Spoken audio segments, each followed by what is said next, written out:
bahwa uang itu adalah penentu kebahagiaan. Karena kan kalau di rumah tangga nggak ada uang ya bahagia sih, cuma kayak agak ada yang kurang gitu. Nah itu fakta, mitos atau kebenaran, Pastor? Salomo kemudian membuat pernyataan bahwa uang itu menyelesaikan banyak masalah. Tapi ini yang kita harus pahami. Uang itu harus tetap menjadi hamba buat kita. Iya. Karena kalau uang menjadi majikan, uang bukannya menyelesaikan banyak masalah, justru akan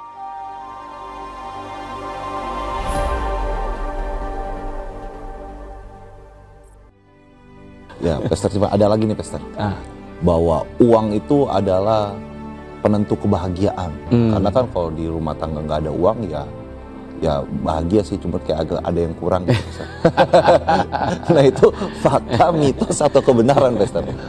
Ya, Alkitab memang ada menulis dalam kitab pengkhotbah bahwa uang itu menyelesaikan banyak masalah. Seperti misalkan contoh, ini Salomo membuat pernyataan seperti itu karena dia mendapati, bahkan di masa dia menjadi seorang raja, dia mendapati kalau orang mau makan, maka dia membutuhkan roti atau gandum.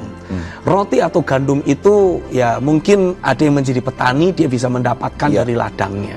Artinya ada usaha yang dia lakukan. Tapi bagi orang-orang yang punya profesi lain, maka orang tersebut bisa menukar apa yang dia miliki dengan apa yang dibutuhkan, seperti roti atau gandum tersebut, dengan cara barter atau membeli dengan sejumlah besar uang. Nah, itu sebabnya Salomo kemudian membuat pernyataan bahwa uang itu menyelesaikan banyak masalah. Tapi ini yang kita harus pahami. Uang itu harus tetap menjadi hamba buat kita. Iya. Karena kalau uang menjadi majikan, uang bukannya menyelesaikan banyak masalah, justru akan menciptakan banyak masalah. Di dalam keluarga. Di dalam keluarga itu sendiri.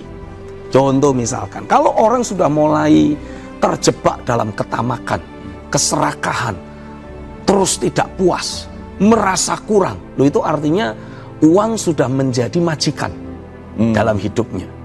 Apa yang terjadi? Maka dia akan mulai melakukan segala macam cara supaya bisa dapat uang yang lebih banyak. Segala cara dia lakukan. Cara halal kurang, cara semi haram dia akan lakukan. Kalau tetap kurang, cara yang haram pun akan dia perbuat. Ya.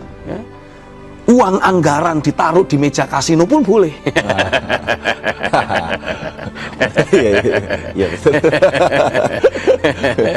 Jadi segala cara akan dilakukan karena uang sudah menjadi majikan. Nah, kalau itu yang terjadi, orang yang bersangkutan bisa hidupnya tidak bahagia, tidak damai. Anggota keluarga yang lain pun akan jadi sengsara dan terlunta-lunta. Karena kalau seseorang sudah mulai menghalalkan segala cara untuk mendapatkan uang, dan kemudian mulai bermasalah dengan hukum, loh itu yang susah, yang sedih bukan cuma orangnya, semua anggota keluarganya juga kena imbas. Kalau terkena masalah hukum, diumumkan secara terbuka, yang malu bukan cuma orangnya, semua anggota keluarganya jadi malu. Loh kamu keturunannya itu ya? Gimana ini mau ngomong tidak kok ya takut kualat, ngomong iya kok ya malu, akan menjadi dilema. Ya kan, apalagi kalau koruptor besar gitu. Wah, jadi bahan omongan seluruh bangsa. Bahkan dikutuk-kutuki oleh sekelompok orang tertentu. Hidupnya enggak nyinak, enggak nyaman. Walaupun koruptor sekarang enggak malu juga, Mister. Ya, karena sudah kehilangan urat malunya. Itulah kelompok kalangan orang fasik. Orang yang sudah diperhamba oleh uang. Nah, tapi kalau uang terus menjadi hamba buat kita. Nah, kita yang menjadi majikan, kita yang menentukan. Itu lain cerita. Justru uang akan bisa dipakai untuk menuntaskan banyak permasalahan dan kebutuhan dalam kehidupan sehari-hari. Itu sebabnya terlepas dari ayat yang diucapkan oleh Salomo, kita harus menyadari bahwa uang itu tidak boleh dijadikan sebagai majikan. Uang tidak boleh dijadikan sebagai prioritas utama. Karena pada dasarnya kalau kita menjalani kehidupan sehari-hari sebagai orang percaya, Bapak di sorga itu sudah menyediakan porsi berkat buat kita. Dan porsi berkat itu pasti akan bisa terus kita nikmati. Iya. Ada uang ataupun tidak ada uang, porsi berkat itu tetap bisa kita nikmati. Amin. Gitu. Nah, inilah yang harus kita bangun menjadi dasar keyakinan dalam hidup kita. Iya. Supaya dalam kita menjalani kehidupan sehari-hari, kita terus menjadikan Tuhan dan keberadaan Tuhan, realita Tuhan sebagai satu-satunya harta yang sangat berharga dalam hidup kita. Menjadi satu-satunya pribadi yang menuntun, memimpin, memerintah, menguasai dan memiliki hidup kita. Iya, amin. Sehingga tidak ada lagi kekhawatiran, tidak ada lagi ketakutan, tidak akan pernah terpikirkan, wah saya kok tidak punya duit, bagaimana hidupku nanti? Ya tidak bagaimana. Karena yang menentukan hidup kita selanjutnya bukan uang. Yang menentukan hidup kita selanjutnya adalah Tuhan yang memiliki hidup kita. Sesimpel itu ya Pastor, pemikirannya. Kita harus menyederhanakan hal-hal yang dibuat kompleks oleh si jahat, oleh dunia ini. Iya. Karena Bapa di sorga sudah menjanjikan bahwa hidup kita sehari-hari akan selalu Dia pelihara, akan selalu Dia penuhi, khususnya selama kita terus mengejar realita Tuhan dan kebenarannya. Selalu memberi diri untuk available, melakukan kehendak Tuhan. Ya, ayatnya kan jelas. Tetapi carilah dahulu kerajaan Allah dan kebenarannya. Prioritaskan kerajaan Allah dan kebenarannya. Maka semuanya itu, hal-hal yang dicari oleh bangsa-bangsa di seluruh dunia, Tuhan bilang akan ditambahkan kepadamu. Nggak perlu dicari. Nggak perlu dicari, akan diberikan sebagai bonus. Nah, kita harus menyadari kalau kita sudah bergumul di dalam doa untuk mengetahui kehendak Tuhan dan hidup dalam kehendak Tuhan, maka otomatis Tuhan membebaskan kita dari pergumulan hidup sehari-hari. Tapi kalau kita tidak mau bergumul dalam doa untuk tahu kehendak Tuhan dan hidup di dalamnya, ya terpaksa kita akan alami, kita harus bergumul dalam hidup sehari-hari. Gitu.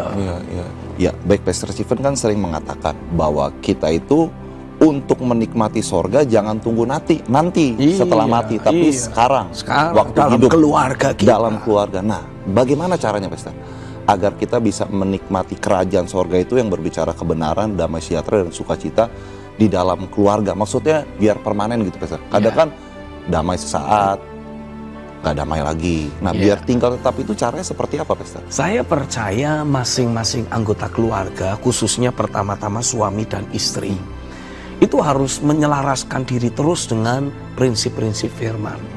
Saya seringkali memberikan ilustrasi seperti gambar segitiga.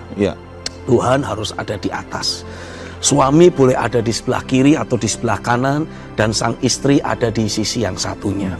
Nah, selama masing-masing terus ada pada posisinya, ini selalu akan ada perbedaan. Selalu akan ada pertentangan.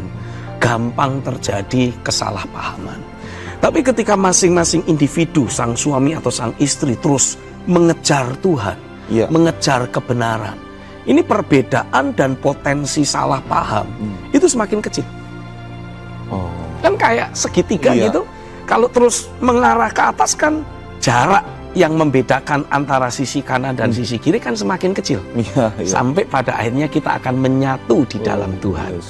Nah, saat kita menyatu di dalam Tuhan, suami istri selalu sepaham, sepikiran, satu tujuan, terus diselaraskan dengan firman.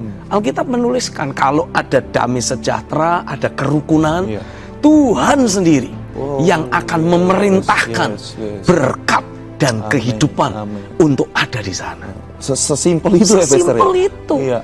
Jadi masing-masing udah nggak perlu berusaha mengubahkan pasangannya. Kan kadang-kala suami istri gitu karena ada perbedaan-perbedaan, akhirnya suami istri saling jengkel, akhirnya suami istri salah paham, bertengkar. Ya kayak contohnya biasanya sih hal-hal yang sepele gitu.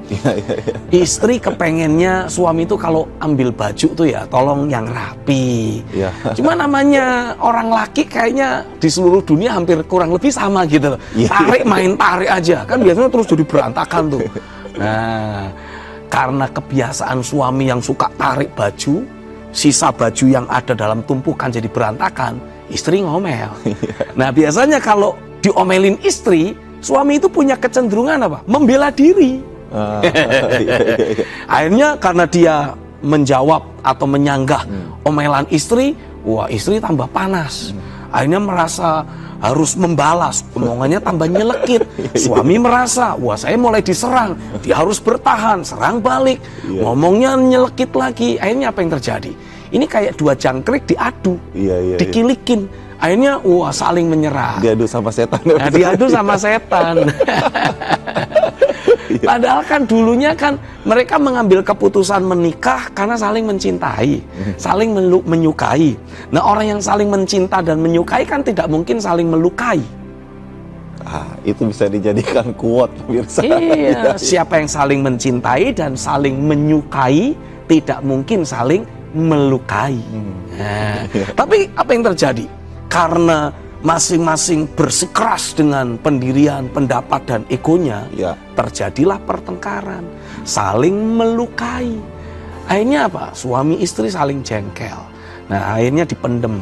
Ya memang sih hal sepele, tapi ingat baik-baik, memendam rasa jengkel ini lama-lama akan bisa bermutasi dan berubah menjadi sebuah kemarahan yang kalau meledak, itulah perang dunia ketiga. Rusia Ukraina. Dalam keluarga terjadi perang dunia. Nah jangan sampai itu yang terjadi. Jadi prinsip firman menegaskan, kalau suami istri saling jengkel, ya oke lah, you boleh jengkel, tapi seharian itu harus langsung diselesaikan. Dan suami istri tidak boleh saling memendam jengkel. Karena kalau terus tersimpan ada kejengkelan, disitulah iblis punya tempat berpijak untuk bermain-main dan mengganggu, merusak keluarga yang ada. Jadi kita harus pastikan tidak ada kejengkelan, tidak ada kemarahan, tidak ada simpan ganjalan. Nah, jadi suami istri terus harmonis, persekutuan dengan Tuhan pun tidak terganggu. Karena kalau suami istri jengkel, kan artinya kan nyimpen ganjalan tuh. Kalau ada ganjalan tersimpan dalam hati, persekutuan dengan Tuhan jadi terganggu. Kayak langsung terputus begitu ya. Langsung doa-doa kita jadi agamawi jadinya. Karena persekutuan dengan Tuhan terganggu. Nah, keterhubungan dengan Tuhan yang terganggu inilah yang seringkali tidak segera kita tanggulangi. Sehingga kita tidak menikmati sorga di bumi ini. Dalam keluarga. Lama-lama saking seringnya gesekan, saking seringnya salah paham, tidak belajar sama-sama mengejar ke arah Tuhan dan kebenarannya, akhirnya perbedaan itu semakin kentara. Akhirnya dulu suami ketika lihat istri, hati berdebar-debar. Sekarang suami lihat istri, bukan hati berdebar-debar, hati panas. Berdebar-debarnya berbeda ya Ustaz. Jadi panas, sebel. Nah itu kan bahaya. Apalagi kalau di kantor atau di tempat kerja, kita ketemu dengan seseorang yang lembut, bawaannya beda dengan istri di rumah. Kalau di rumah istri kan seringkali koreksi-koreksi, tegur-tegur. Lah ini tidak pernah menegur, kelihatannya mau memahami. Wah itu sudah pinggir jurang itu. Sedikit lagi jatuh dalam perselingkuhan. Jadi kita harus pastikan sebagai suami, sebagai istri sama-sama ngejar Tuhan, ngejar kebenaran. Perbedaan semakin terkikis sehingga kita menyatu di dalam Tuhan. Dan saat hal itu terjadi, saya berdoa, sorga menjadi nyata dalam keluarga kita. Saya berdoa dimanapun kau berada, bagaimanapun kondisi dan keadaan keluargamu, biarlah lewat prinsip yang kau dengar di ruang Tiranus saat ini, Roh Kudus kembali bekerja, Tuhan kembali berbicara dalam hidupmu, dan sebagai pasangan suami istri, engkau belajar saling merendahkan hati, engkau belajar saling membuka dirimu, saling memaafkan, saling mengampuni, dan kembali terbangun, terjalin rekonsiliasi di dalam kebenaran dan kasih Tuhan. Aku berdoa roh kesehatian dicurahkan dalam keluargamu, roh kesehatian bermanifestasi secara nyata, membawa engkau sebagai pasangan suami istri terus menyatu di dalam Tuhan, dan lewat kesehatian, lewat kesatuan yang ada, sorga nyata dalam keluargamu. Terjadilah di dalam nama Yesus. Haleluya. Amin. Amin. Amin. Gak terasa ya Pastor, waktu cepat berlalu. Kita sambung lagi di dalam ruang Tiranos berikut ya. Oke. Tapi pemirsa jangan lupa ada Zoom Binar tentang keluarga ya Pastor ya. Keluarga. Segera daftarkan diri di nomor di bawah ini. Sampai jumpa kembali di dalam ruang Tiranos, The Room of Revivalists and Reformers. Amin.